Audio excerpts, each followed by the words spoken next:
Hey, this is Chuck Scoggins with the Church Memo. And today we have a special treat. I asked my friend Jeanette Yates to jump on a call with me, a Zoom call, to talk through Easter follow-up. Easter weekend's coming up, and I know a lot of you are probably still trying to figure out what you want to do to follow up with guests who tune into your live stream. And so Jeanette works with Text in Church. She's the communications manager there, and she leads their guest or their customer service team that helps you with your training and getting up to speed with Text in Church. And so I just wanted to get her on the line and ask her a few questions that you might hopefully find helpful in getting set up with texting as an option for guest follow-up for your Easter live stream services. So without further ado, let's jump in. So Jeanette, thanks for taking a few minutes to join me today. My pleasure. Always a pleasure to come chit chat with you. Awesome. So Easter's coming up. I don't know if you've heard. What? Yeah, Easter's coming up. What day is it? What month is it? It's hard to remember. And so all these churches have been thrown into a tailspin. I think a lot of people are figuring out how to live stream and how to do church online. But I think now, from what I'm hearing as I'm talking to people, they're asking what's next. How do I take this to the next level? How do I begin following up with people? And so with that in mind, you are an expert on texting and following up via text. So just walk us through it. How can churches use a texting service to follow up with people who tune into their Easter service streams? Yeah. So first of all, I want to just say something. You know, you're talking about all these churches, they've been thrown into a tailspin. They have had to figure things out so quickly over the last month or so. And I just want to applaud the churches that are diving into all of these different things to keep the mission of their church going and to keep engaging and connecting with their not only their guests, which we're going to talk about, but their members as well. I just think it's been one of the joyful parts of this. If you get there's a lot of stress and hardship going on, but just to watch that brings me joy to see churches just diving in to all of these things. So way to go, churches. So I just want to get that shout out to churches in general. You're doing great. Keep it up. But, you know, one of the things that we do at Text in Church is help churches connect with their communities, build better relationships, and especially in the area of guest follow-up. And for years, we've been doing, we have a guest follow-up process that's built into our platform for churches to use. And when all of this happened, we realized, hey, you know, churches are not meeting in person anymore. So the way the system normally works, we've got to do something to help them in this new way church is working on these live stream services. And so we got together as a team, and you know, we have had already an automated workflow follow-up process templated out for our churches for guest follow-up. It's been there. It's been used by thousands of churches. The templates have been proven to be effective. And so we took that same thing that we already have and we updated it for live stream guest follow-up. And so now we have a live stream guest follow-up automated workflow that includes about 16 steps, I think is what's in there. And the steps are text, emails, and reminder messages. So the text and emails are, each text and email is a template that you go in and personalize for your own church. And it's already scheduled to go out. So it's already in there. You just go in and tweak it with your church language, your church voice. And then it also has reminder messages that would go to your staff or volunteers to follow up, maybe with a phone call or, hey, this person joined our live stream, connect with them, you know, reach out to them on Facebook and, you know, thank them for coming, or, you know, whatever your reminders you want to do. Mm-hmm. So we've done that for these churches. And so it's just been really fun in the last few weeks working with churches as they're coming in to set up to figure this out. And they're like, we want to do this, to watch them dive into this new thing now to try to connect with their online visitors as well. So it's been a lot of fun. So the setup process or the follow-up process is already in there. I mean, it's push of a button, basically. Right. Tweak a few things and it's good to go. Yeah. You say, I want to create a live stream group, and you do that. Each group has its own name, and then you give it a keyword. So if you just wanted to do live stream guest follow-up every week, you might have one group, and every week you share the keyword, let's say hello. Okay. But maybe you want to know specifically who's going to be attending this live stream this weekend for Easter, right? So you might have another group that's just for that. And then you would give that group maybe the keyword Easter. And then on this Sunday's live stream, your welcome talk, or maybe you have a lower third, I don't know the lingo for the live stream people. So don't at me if I called it the wrong thing. But the little thing at the bottom that scrolls, it could say, we'd love to connect with you if you're visiting, if you're here for the first time, text Easter to our number. And then those people that texted Easter would get a digital connection card sent to them. They would fill out that digital connection card, which is super easy: name, cell phone, email. And then your automated workflow that you've already set up with our help, because we gave it to you and just said, add your info here, boom, it starts automatically. So it does it all on its own. You don't have to get in there on Monday and sweat through figuring it all out. It just does it. It does it. But on Monday, you could have set up a reminder message to come to you already that says, hey, Chuck came to the Easter live stream service yesterday. Follow up with him by, and then you could have decided how you want to follow up. So is it going to be a phone call? Or are you going to, so in addition to the automated workflow that's already going to go out, you got your text going out, you got your emails going out, and the workflow lasts a few weeks. Mm-hmm. Okay. So it's not going to send 10 texts in one day, but it might send 5 texts over the next 4 weeks. Okay. It might send, I can't, I'm thinking off the top of my head now. Well, and I saw, so it might send, it's like one email. Yeah. There's one email and text that approximately a week after the first week. That so goes you guys out. You guys put together a PDF that I've seen that I'll include in the notes that kind of outlines the schedule, right? The calendar of how this works. And that PDF is, like you said, you can share with anybody. They don't even have to be a Text and Church member to take a look at that. And we've even given you sample messages. So the templates that are in our system, we've given you those sample messages. So you can take a look at that. There's even like a little calendar graphic that shows how it breaks down, because when you look at the list, sometimes it's like, wow, that's a lot. But when you see how it works out on a calendar, it's really just a touch point every week to just follow up with these people as they are joining you for worship online. Well, and it's very generous of you guys to give that away. But I want to be clear to anybody who's listening to this: you can go set all that up on your own manually. Use a MailChimp or whatever. Mm-hmm. But why? Just go to Text and Church, and I'm not getting paid at all to promote Text and Church, but just go. It's already set up for you. And I want to be clear here, because I don't think pastors understand. Like, as I talk to guys, one of my really good friends, I was talking to him.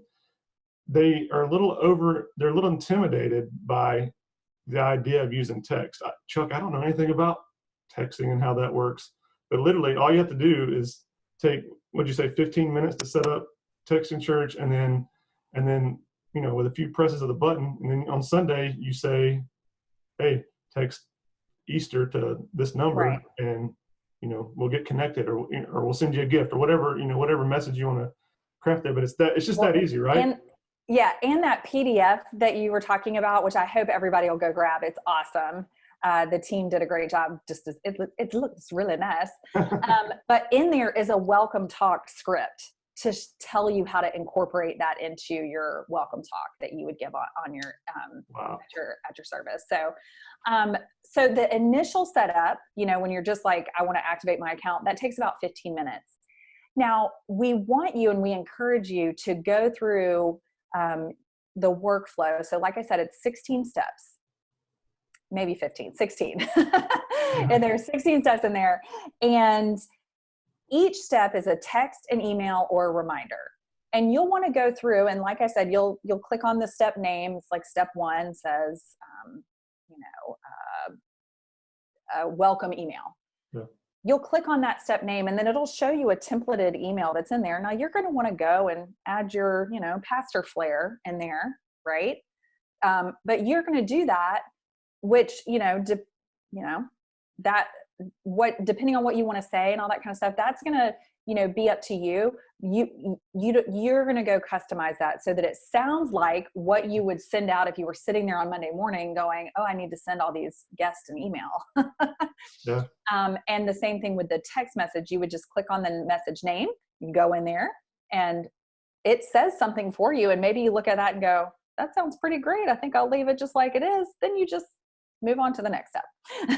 So it doesn't take that long to customize those either. But one of the things I really want to focus on here, because you said the word intimidated.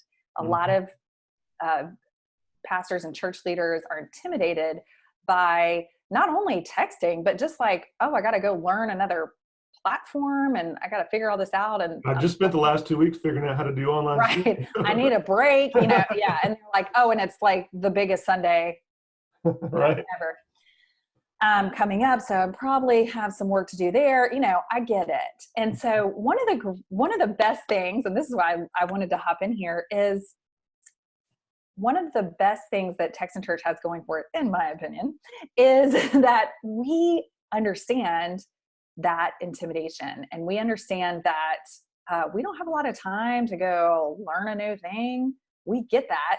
And so our member success team is ready to help you get started. And so we have a Kickstart plan that you can sign up for, that they actually do a lot of that legwork for you, a lot of that updating, customization for you. And right now we are doing live lunch and learns Monday through Thursday. So we've got today, what's today? Tuesday? Tuesday, Wednesday, Thursday of this week, where members can come and learn how to use the system with me. I walk everybody through the basics, and then we have time for Q&A. And I'm telling you what, guys, this is fun. We have a good time in there. Awesome. I answer questions. Sometimes other members answer questions. It's great. It's fun. And we do that also every Monday through Thursday to help people get started, get going, and not have to feel intimidated. And so, the member success team helped me when I was working at a church and I was tasked with trying to figure this out in, quick time. And this was before we had all this going on. Yeah. And the member success team was there for me, and they made me feel like I was a rock star. Plus, like, everybody I worked with was like, you're a rock star. And I felt really like confident about it. And now I get to do that too. So I would love to help people get set up. So that's my little. Are there any, on the flip side, are there any ways that you see churches getting tripped up, or are there any things you see them do wrong, or things, really just things they can avoid if they decide to dive in, today or tomorrow, whenever, and get going with this? Are there any things that just, hey, be aware of this or avoid this that you might want to throw out there?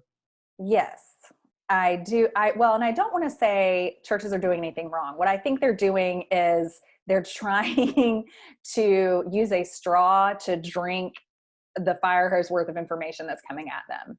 Because Texan Church is a great way to communicate in a lot of different ways with members and guests. Okay. And so when people jump in, they may be thinking, oh, I just want to do guest follow-up. But then they hear, oh, you can do this other thing. You can do guest, you can do guest follow-up, and you can do member follow-up, and you can have something on your website and you can do that, and they hear all these things. I'm trying not to name too many of them, thus being the fire hose. But there's a lot of different things you can use Text in Church for. But for this weekend, if you're thinking, I just want to make sure that people who join our live stream service feel known, noticed, and loved, then I want you to come to Text in Church, and I want you to activate your account, and then I want you to go to a lunch and learn. I want you to hit that help center, and all of that. And then, and I'm naming all these things. Well, the member success team is going to reach out to you as a new member, and they're going to say, hey, we're here. How can we help you? This is a great first step. Check out this on the help center. They're going to be sending you emails. They're going to be popping up into your platform when you log in and saying, hey, do this first. And so there's a lot of ways that you can benefit from just following the onboarding process and not trying to say, oh, I want to try to figure this out, or, oh, I want to try to figure that out. Just come in with the idea of, I want to set up this live stream guest follow-up. And then next week or the week after, then I'll come back and look at how to connect with my members more effectively during the season, or how I can connect with my youth group. So that's my suggestion is come with the idea of what you want to do. And today we're talking about following up with your Easter guest, and then walk through that one process, that one group setup, that one workflow setup, and reach out to the support that's there for you, the support team, the lunch and learns, and then I think you'll be fine. That's so good. That's great advice, really. Because my tendency would be to dive in and try to do all the things all at one time. And I think you're right. I think especially with all the stress that we have right now, and then throw in Easter week and all of that, I think taking a crawl, walk, run approach is probably really, really wise. So thanks for that. Just anything else before we wrap up? So another thing I was just, as you were talking, I was thinking about, another thing that I think is really great about having a live stream follow-up process is, unlike your in-person services that maybe, a family might come to at 9 a.m. on Easter Sunday, or 7 a.m. if you do that sunrise, right? And then that's it. Then they may or may not text the keyword or fill out the paper card or stop by the guest, and then they're gone, right? But with the live stream, it's there. It's there after you're done. And people may either come in at the time that you're, quote, going live, or maybe they sleep in and later, but they can still text that keyword and still get that follow-up going, and you'll still get notified through the reminder messages. And this could go on for weeks, where people are like, hey, or, maybe a friend shares their Easter service, link with you, or like shares the post and says, hey, our pastor's sermon was great on Easter Sunday. I want you to check it out.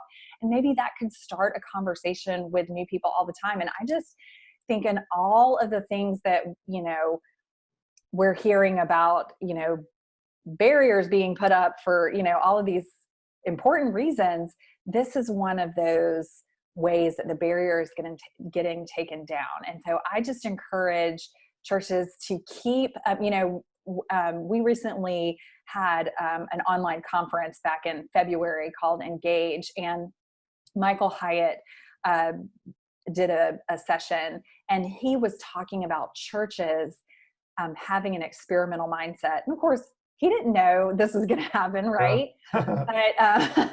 But we were just looking at that yesterday in the Text in Church Facebook group together, and that session, and just this idea of, I just want to applaud churches for having this experimental mindset right now, even if you're not normally one of those people that are one of those churches that are, and churches tend to have the committees and the votes and and like all this stuff. And now, like, you don't have that. The barriers have been removed, and now is the time to think about how we can use that, this sense of urgency to reach people who need to hear the message of Jesus the most. So anyway, I'm just really excited. Yeah, And I hope everybody comes to see me in a Lunch and Learn. Come on. We'll see you tomorrow. I do want to mention this. For those of you who want to try this out, Text in Church is giving away 60 days free. So you can literally try the service. And this is their gift to the church during this coronavirus crisis time. So if you want to try it out, go try it for 60 days. And then, I think you'll stick with them after that. But you don't even have to lay out any money to get started or to give it a shot. So go use it for Easter. Just go use it as an excuse to get on a video call with Jeanette. That's right. But I will put a link wherever this video ends up showing up. I'll put a link to that 60-day free trial deal. And it's not a restricted trial. It's fully use Text in Church for 60 days. So well, and that's the thing is like the trial, this 60 days is really cool because it's 60 days and for each 30 days. So the first 30 days and the second, you get 2,000 messages, which, a lot of times I think our trial normally has a lower message use. So this, one of the things that he wanted to make sure is people could sign up for the trial, get the free 60-day membership, and also have as many texts, like a lot of texts so they could use them. And man, I hope you need all 2,000 this Sunday. Absolutely. Well, Jeanette, thanks again for taking a few minutes and walking us through it. I really just, my heart is that pastors would see this doesn't have to be complicated. It's really set up for you. Yeah, you tweak it, you change it to your voice, but don't let this be something that's intimidating and something that you're afraid to try because it's technology. Because really, the Text in Church system, and any of them really, I'm at Pastor's Line or any of them are really set up to be easy for you to use.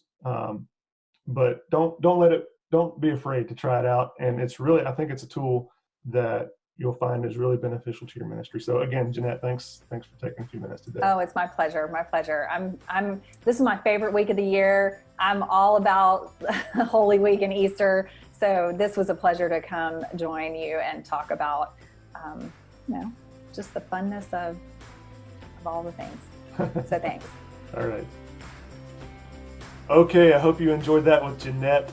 And if you have any questions, feel free to hit us up. Also check the notes section for both that live stream follow-up guide and for the 60 days free of Text in Church. I know that you'll enjoy both of those if you check those out. Again, my name is Chuck, and this is the Church Memo, and we are praying for you and hoping your Easter goes well. That's all for me today. Go lead your church well.